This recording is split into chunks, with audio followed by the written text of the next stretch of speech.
I don't know if you ever worked contemporaneously with Dave Rubin. Have you heard of Dave Rubin, Emma? I have, my dear friend Anna Kasparian has told me many stories. I never worked with him at TYT, but uh, God, I love making fun of him. I mean, is there a stupider person in political punditry? He's actively one of the dumbest people I've seen talk. Okay. I'm sorry. I'm going after. Well, I can't argue with that. I Yeah. do think he's stupid, but I do think that there is a tendency for us to just to dismiss him just because of his sheer stupidity. And I do think that there are times where we have to give him credit for being completely disingenuous too. Right? I Right. mean, Of like I course. think there's a tendency to just dismiss him. He's just dumb. But I also do think that on some level he's also really scummy. And here is an example of that. Um, there was a guest on Dave Rubin's show, a guy named Andrew Seidel, who I guess is like some type of like libertarian, but apparently not the kind of libertarian that Dave thought he was. And Dave Rubin's whole thing is that he's the last liberal. I don't know if he says that anymore because he's now being paid by Glenn Beck, so I don't think Right, he can say that. exactly. Well, he's evolved to now just being a standard Trump Republican, Like a and former liberal. yeah. Well, now he.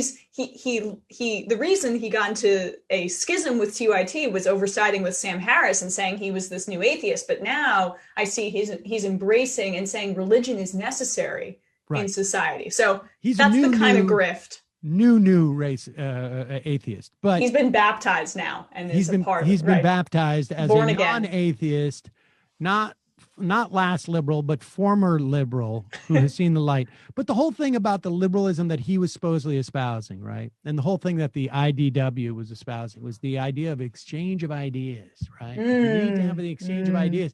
You need to be open to criticism of what you say and engage in conversation. And here he is. Dave Rubin went on to on a day. I don't know what day it was. Can we put up the tweet? We'll find out what day it was. Uh, Dave Rubin is out there saying, "Can we all admit the pandemic is over now? At least give us that as you peddled the rest of this nonsense." Now, this was like a day or two ago when the pandemic had infected a record number of people in this country for, I don't know, the second or third day straight. And now we're also seeing a spike in hospitalizations. We will see a spike in deaths too. We are over 1,000 deaths. We're gonna see an increase in that. And so the guest on the show, this Andrew Seidel, said yesterday broke the 100,000 daily cases for the first time ever. 107,000. Now, I think yesterday was 122,000. So you can see it's exponentially growing. That was the highest case day, not just for the United States, but for any country in the entirety of the pandemic. Broke records. And that's when he wanted everyone to admit, come on, not just admit, because like you're lying about it. Admit the pandemic is over now. It's not like, can we come to the realization that the pandemic's over now, but can we admit it? Because everybody knows it's over. Just because the infection rate is going to a record and the death rate is going back up to 1,600. I mean, remember, we're going to get that is up almost by double where it was just a month ago, I believe. So more Americans died of COVID this week than were killed on 9/11, which raises the question, Dave, what the F is wrong with you? Now, Dave has never heard that word, Emma. And so he didn't appreciate that. And he said, it's sort of like, it's childish to say that F word. Right. So Dave Very wrote back, uncouth. very uncouth, very rude, funny. You only had glowing things to say about me when you were in my home and on my show. And then he did the laugh really hard emoji 3 times, sign of adulthood. And also not addressing anything except for the last, 20 letters of that tweet.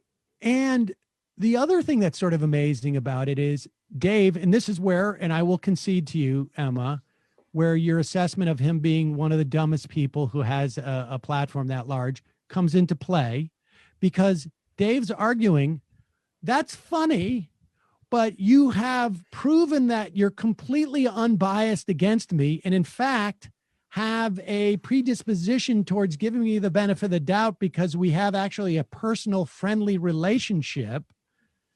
And yet you criticize my comment. That's his argument. And he thinks, and somehow that is a strong argument against the critique of his comment. And Andrew says, well, then you should take this even more to heart. You've established that we are friends and that we have a good relationship and that I'm not being disingenuous. And he goes on to say, you're helping spread disinformation about a lethal pandemic and a presidential election at the same time. At best, you've got a platform and are using it to mislead people about something that will kill them. Answer the question. And then Dave says, oh, I'm an adult, unlike you.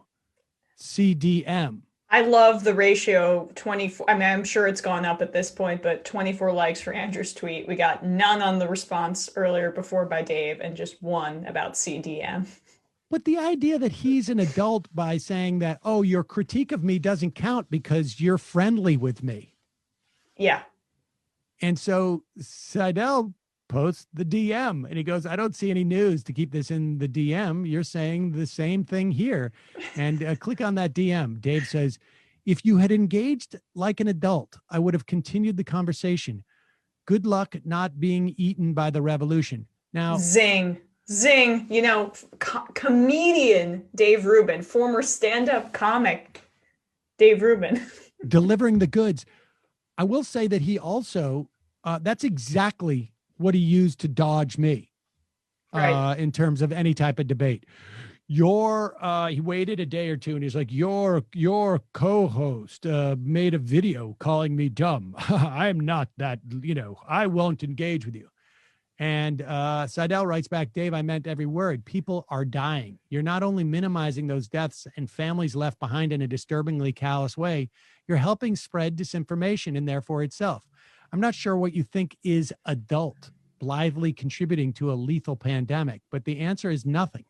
You want to ignore this criticism by claiming to be the adult and casting me as a petulant child for what exactly? For nothing. That a name framing will probably play well with your audience, but not with me. And I think we both know it's just a way to solve your conscience and ignore legitimate criticism. Don't do that. Instead, you really ought to take a step back and ask yourself, what the F am I doing? Well, Dave probably has. And he goes, I'm making cash. Right. I'm repositioning myself to be on Glenn Beck's network and be in opposition to Joe Biden. That's what I'm doing. Well, I just bought a $4 million house in, LA. Is that true? Did he? Yeah. God, that He hurts. did? That hurts so bad.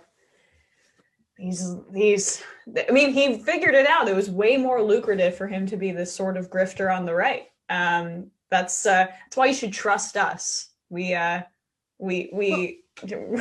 not just way more lucrative. It's also exceedingly easier. Yeah. Like you don't get punished in any way for being that dim.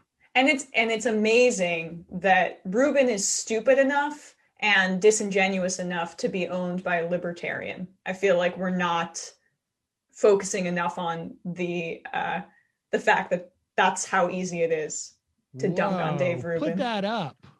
That's pretty good. That's a sweet place. Wow. 5.2 million. Look at that pool. Oh my gosh. This is like the number one way to poke holes in the idea of meritocracy. Folks, I have to say though, on second thought, Dave may have a point. Welcome to the Idea Palace. Whoa, look at that screening room. He's living in a prison of his own ideas. But it's a little bit minimalist, so it's not that crowded. Wow. Look, honestly, maybe we should rethink this whole mask thing. I mean, I know. I mean, I just want to talk about it. I've seen the light. I've seen the light. I don't know, guys. What do you think the mortgage is on that? And what do you think Dave Rubin's going to have to do for the next few decades to make sure he can continue paying that off? What's the mortgage on that? Well, I mean, it's probably, he probably puts down at least, he has to put down at least, $500,000-$600,000. I don't know what the rates are today, but let's see. It seems like a lot of money is where I would go. What would it be? Hope the Blaze can continue paying for that. Oh no, I mean, it's gonna crash and burn. No way. It's got to be. Oh, I don't know. I would have to do the math. Well, I'd have to go on one of those mortgage calculators. But I mean, I can't even sort of like really sort of wrap my heads around it. It's got to be at least tens of thousands, like 10,000 a month, right, or something like that. I don't know. I'll look that up. It's well over 5, I would. Well over 5. But maybe he Airbnb's part of it. Offset the cost. Oh, so 30-year might be only 4,700. 15-year would be 7.3. For $4.5 million? You get Sam. You can get some great rates. I don't think so. I don't think so, but I think that's a pretty good rate. I don't know. You guys lost me at math, so